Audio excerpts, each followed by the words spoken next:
Well, it's a great game, isn't it? Well, it's all right, but it's for the tourists. Now, come on, Chris. You don't mean that they play this game just to please the tourists. Well, yes, they sort of. the They like game. Yoki-Garby better, and so They like Yoki-Garby better than Grand Yes. Chistra. Well, why? Because, well, it's It's like this, isn't it, Yoki-Garby? yeah, but there's a shorter basket, and so the ball moves faster.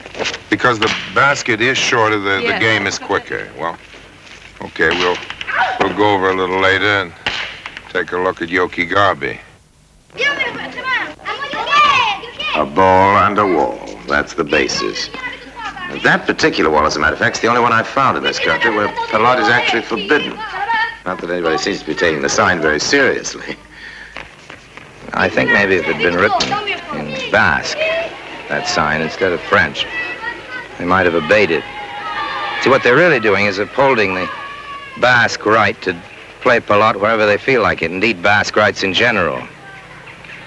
Because, of course, the Basques are law-abiding people, even if they don't take a French sign very seriously, and even if they practice the ancient and tricky and rather skilled profession of smuggling. There's an old Basque saying that as the horns are to a bull, so is his word to a Basque.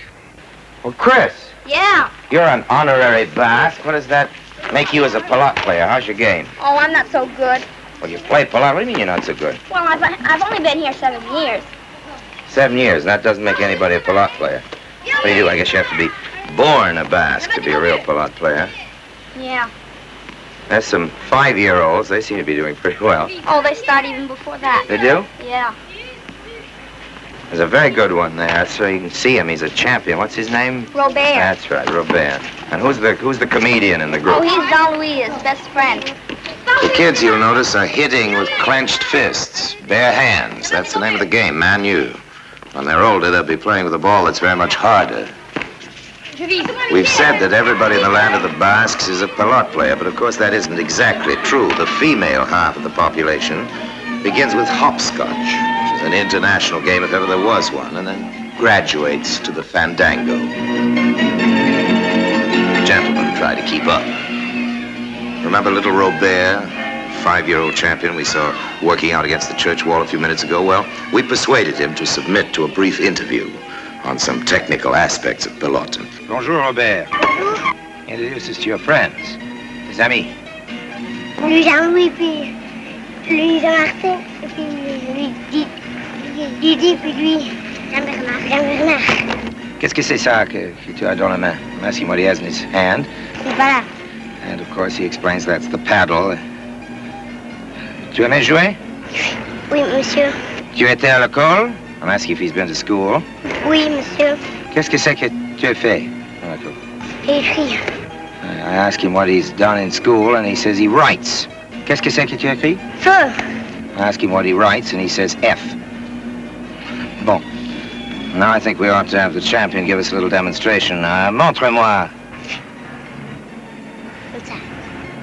Avec l'autre main.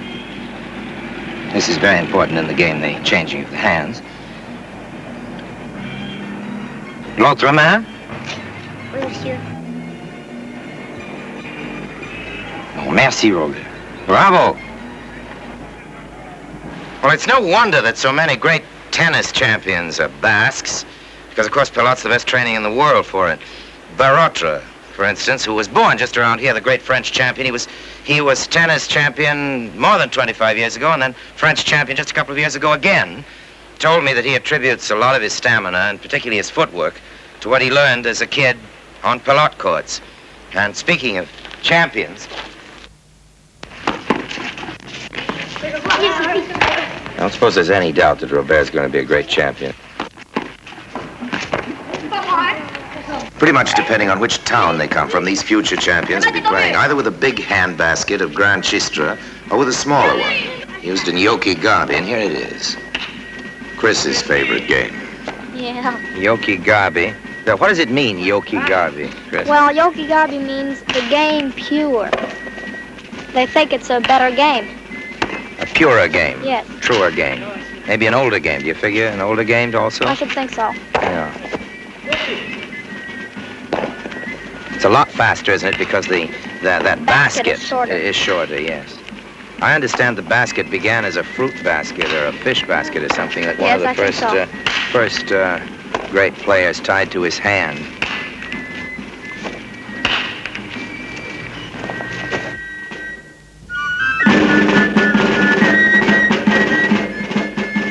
Well, what we're watching now is as important a part of Basque life as pelot. This is the fandango, famous fandango. And dancing it, correct me if I'm wrong, Chris, is the champion pelot player that we saw playing Grand Chistra a little earlier. What's his name? Vishindarit. And with him is another pelot player? No, it's the shoemaker. Well, he's the shoemaker and... A couple of the girls. And their girlfriends. Yeah. Who's making the music? Well, there's the butcher, the baker, and the spark plug maker. You're kidding. No.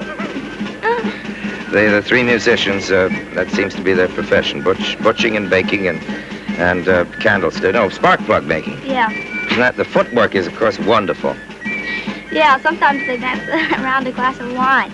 Without spilling the wine? Yeah. And the old lady who's so light on her feet, the large lady, what's she do? She's the peanut seller. The local peanut vendor. Yeah.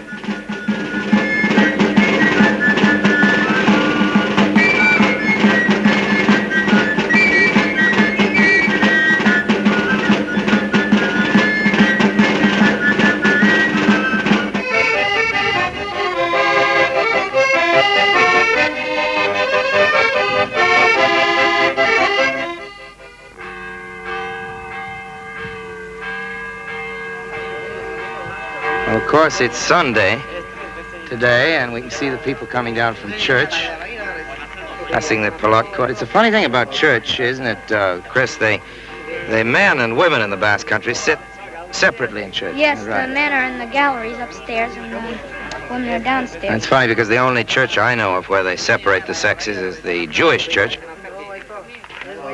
Just the opposite there. Yeah.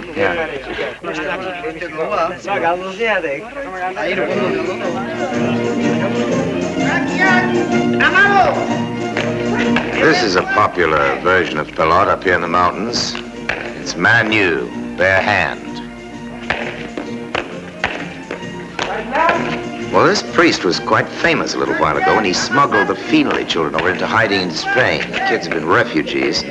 Some relatives had turned up and wanted them back, but the kids wanted to stay with their adopted family, and Father Ibarbaru carried the smallest on his back, using the regular smuggler's route over the mountains. And when he returned that day as a cover, he played a game of pelot.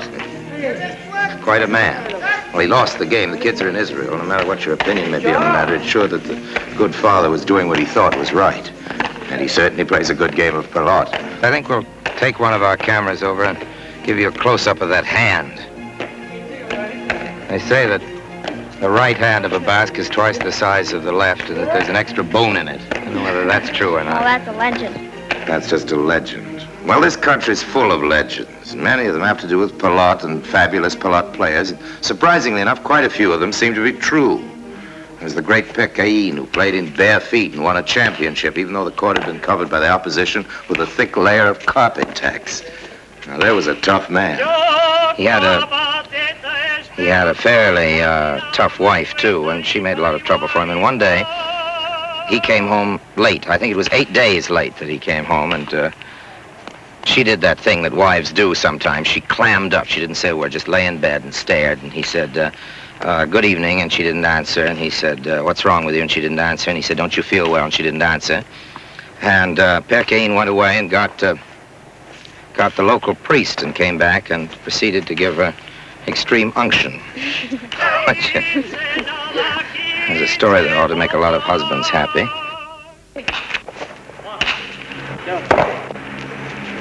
What we're watching now is Rebo. R-E-B-O-T. That's the oldest, am I right? And also the most certainly the most complicated to watch because of the different elements in it.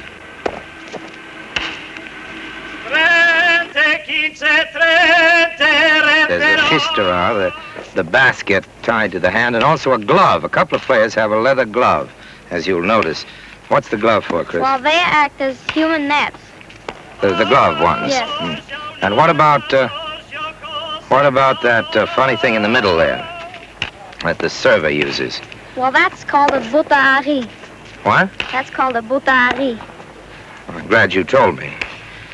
And the Anyway, what do? You bounce the ball off that, and they send it to the wall, Yeah. How's it scored? like tennis. And what we're listening to, that wonderful sound, that continuous singing, is the scorekeeper. He sings the score. I never heard that in a tennis game. It's a wonderful noise, I think. I think it'd improve a tennis game if people sang the score, don't you? There's another yarn about this Pecain I like. He was supposed to be playing a championship match against a team of Spanish basket across the border, but he took sick. He'd come down with typhus. He told the doctors he'd have to play, but the trouble was he was dying. He asked them, "Any news of the game?" And they said no. And he said, "Pity, I would have liked to have known how it came out." And breathed his last and died.